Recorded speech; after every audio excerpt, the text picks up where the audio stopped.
عبدالله هر روز سلفی می گرفت ولی امروز شیفته نقاشی شد و 1 ساعت اینجا بی حرکت نشست.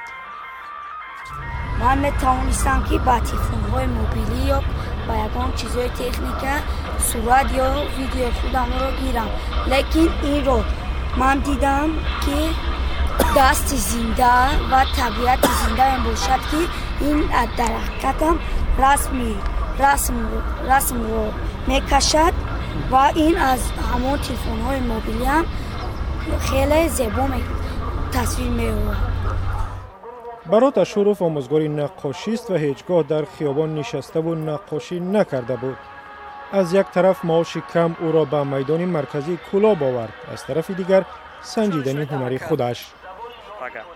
برای که بازم برای هنرمند این یک قریب اگر امتحان نمگیم خطا نمیشود که مشکل است و شخصی که میشیند البته طلبات زیاد دارد، مانند بیاد، رسم زیبا بیاد. برات اشرف آموزگار کالج صنعتی کلاب نخستین نقاش خیابانی در این شهر شد. میگوید اندک هم باشد برای زندگی پول مییابد ولی مهمتر از آن برایش ذوق فرهنگی مردم است.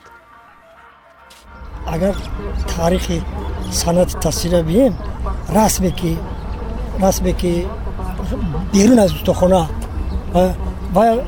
و قبول میکنم چون رسمی اصلی و به یگون شکوه حشمت به یگون زیبا آرایشتی و نقصر قبول میکنم که چرا که افیزو بازم میگه زنده و خوندن تاثیر دیگه اینم میبیند نقص قبول میکنم. برات اشرف در میدان مرکزی کلاب تنها نیست، برادرش را هم تشویق کرد با او بپیوندد.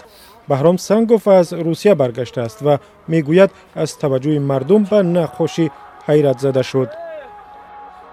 مشتری‌ها بسیار همه جوان‌ها بسیار خواهش دارند.